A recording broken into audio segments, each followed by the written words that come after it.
آج 4 شعبان المعظم جمعرات کا دن ہے اور یہ ماہ شعبان کی پہلی جمعرات ہے۔ اس جمعرات کو نوچندی جمعرات بھی کہا جاتا ہے کیونکہ ہر مہینے کی جو پہلی جمعرات ہوتی ہے اسلامی مہینے کی اس کو نوچندی جمعرات کہتے ہیں۔ اس جمعرات کی باقیوں کی بنسبت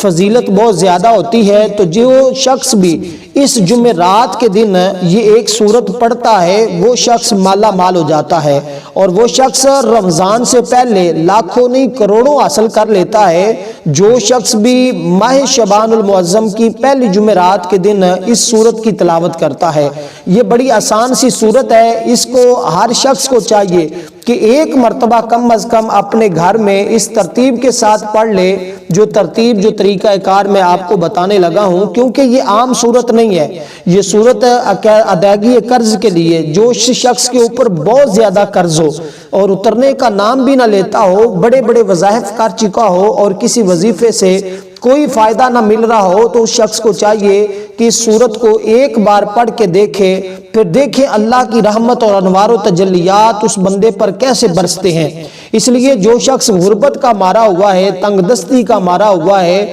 جو شخص کسی نہ کسی کا مقروض ہے، اس کو چاہیے کہ اس سورت کو ایک مرتبہ پڑھ کے دیکھے، پھر اس کے گھر میں کس قدر مال و دولت آتا ہے اس سے سنبھالنا مشکل ہو جاتا ہے۔ اس قدر اس سورت کے برکات ہیں، اس سورت کے فضائل ہیں، اور اس سورت کی برکت سے اللہ تبارک و تعالی نے کئی گھروں کو آباد کیا ہے، اور جو شخص بھی پڑھتا ہے وہ ہمیشہ ہمیشہ کے لیے مالا مال ہو جاتا ہے، کیونکہ اس سورت کے بارے میں کہا جاتا ہے کہ اس سورت کے پڑھنے سے ہمیشہ کی غربت کا خاتمہ ہوتا ہے۔ جو بار بار کبھی آپ کا کاروبار اونچ کبھی نیچ کبھی کچھ جو اس طرح کے معاملات کا آپ کو سامنا کرنا پڑتا ہے، وہ ہمیشہ کے لیے آپ کو نجات مل جاتی ہے۔ اور سب سے بڑی بات یہ ہے کہ ظالموں سے اس بندے کو نجات مل جاتی ہے جو بندہ یہ سورت پڑھتا ہے۔ اور اگر دشمن آپ کے بہت زیادہ ہیں، ان کی زبان بندی کرنا چاہتے ہیں کہ وہ آپ کی جان چھوڑ دیں، ان کی زبان بندی ہو جائے، وہ کبھی آپ کے خلاف ایک بات بھی نہ کہہ سکیں، تو پھر اس سورت کو آج ایک مرتبہ پڑھ کے دیکھیں، کیونکہ یہ سورت ہر طرح کا کام کرتی ہے۔ آپ جس بھی مقصد کا ارادہ رکھیں گے، جس چیز کا تصور کریں گے، جو حاجت اپنے ذہن میں لے کر بیٹھیں گے، اس سورت کو مکمل ہوتے ہی آپ کی وہ ہر حاجت اللہ غیب سے پوری فرما دے گا۔ اس لیے غیبی مدد والی سورت بھی اس سورت کو کہا جاتا ہے۔ آج جو شخص بھی پڑھے گا، اور وہ خواتین جو حاملہ ہیں، حمل کے اندر ہیں، جن کے پیٹوں میں بچہ ہے، اگر وہ بھی اپنے حمل کی حفاظت کے لیے اس سورت کو پڑھتی ہیں تو اللہ کے فضل و کرم سے ان کا حمل محفوظ رہے گا، اور ہمیشہ کے لیے کہ جب تک بچہ پیدا نہیں ہوگا ان کی حفاظت ہوتی رہے گی۔ اور اسی طرح اگر کوئی شخص غربت کا شکار ہے، اس کے پاس روزی کا کوئی بھی ذریعہ نہیں بن رہا، اور اس کو چاہیے کہ اس سورت کو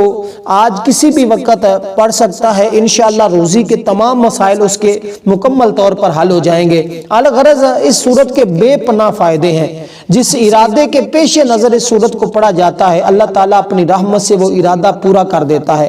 رضائے الہی کی خاطر اس سورت کو ایک مرتبہ پڑھ کے دیکھیں، قوت ایمانی میں بے حد اضافہ ہوتا ہے، اس بندے کا دل نور کے طرح منور ہو جاتا ہے۔ اور میں آپ کو ایک بات واضح کرتا چلوں کہ یہ وہ سورت ہے کہ جس کو مکمل پڑھنے سے اس کے لیے زمین و آسمان کے درمیان اللہ تعالیٰ ایک نور پیدا فرما دیتا ہے، اور وہ نور ایسا ہوتا ہے کہ جس کی روشنی اس بندے کو ہمیشہ کے لیے ملتی رہتی ہے۔ اس لیے دوستو میں آپ کو بتا دوں کہ اگر آپ کے پیچھے دشمن پڑے ہوئے ہیں، آپ کے پیچھے آپ کے دوست دشمن بنے ہوئے ہیں،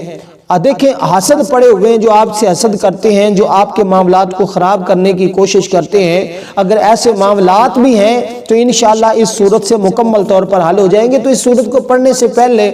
آپ نے دوستو تازہ وضو کر لینا ہے۔ آپ وضو جیسے ہم کرتے ہیں نماز کے لیے عام وضو کرتے ہیں، بعض دوست پھر کمنٹ میں یہ بھی پوچھنے لگ جاتے ہیں کہ اب ہم نے وضو کیسا کرنا ہے، تو بھئی جیسے ہم عام وضو کرتے ہیں اسی طرح آپ نے وضو کر لینا ہے۔ اور وضو کرنے کے بعد آپ نے دوستوں سب سے پہلے درود پاک پڑھنا ہے حضور علیہ الصلوۃ والسلام کی ذات اقدس پر، اور حضور کی ذات پر درود پاک جو ہم نماز کے اندر پڑھتے ہیں وہی پڑھنا ہے۔ اللہم صلی علی محمد وعلی آل محمد کما صلیت علی ابراہیم وعلی آل ابراہیم انک حمید مجید، اللہم بارک علی محمد وعلی آل محمد کما بارکت علی ابراہیم وعلی آل ابراہیم انک حمید مجید۔ تو یہ درود پاک آپ نے پڑھنا ہے، اور یہ جو سورت میں آپ کو بتا رہا ہوں اس سورت کو آپ نے صرف اور صرف ایک بار اس ترتیب کے ساتھ پڑھنا ہے۔ دیکھیں جو شخص بھی آج اللہ تعالیٰ کو راضی کرنا چاہتا ہے، جو شخص بھی اللہ کی بارگاہ سے مالا مال ہونا چاہتا ہے، اور جو شخص بھی دنیا جہان کی تمام نعمتوں کو حاصل کرنا چاہتا ہے، ہر مشکل سے آسانی چاہتا ہے، اور ہر طرح کی مشکلات سے آفات و بلیات سے بچنا چاہتا ہے، اور جو شخص دشمنوں کے حملے سے، حاسد کے حسد سے، جنات سیب کے تنگی سے ہمیشہ کے لیے اللہ کی پناہ میں رہنا چاہتا ہے، اس کو چاہیے کہ یہ ایک مرتبہ سورت آج اپنے گھر میں لازمی طور پر پڑھ لے، کیونکہ اس سے پڑھنے سے پورا سال آپ کے گھر میں رزق کی برسات ہوتی ہے، کاروبار بھی عروج پر جاتا ہے، کسی قسم کی کسی بھی پریشانی کا آپ کو کبھی بھی سامنا نہیں کرنا پڑتا۔ اس لیے دوستو آج اس سورت کو ذرا پڑھ کے دیکھیے گا، انشاءاللہ ہر مشکل اس سورت کے ذریعے آسان ہو جائے گی۔ اور یہ سورت 15ویں سپارے کے اندر ہے، اور آدھا جہاں پہ نصف ہوتا ہے وہاں پہ یہ سورت موجود ہے۔ اس سورت کو سورت الکاف کہا جاتا ہے۔ اس کو آج آپ جمعرات بھی پڑھ لیں، اور کل جمعۃ المبارک کے دن بھی لازمی ایک مرتبہ پڑھ کے دیکھیں، پھر پورا سال آپ کے گھر میں رزق کی بہار رہے گی۔ والسلام ورحمۃ اللہ وبرکاتہ۔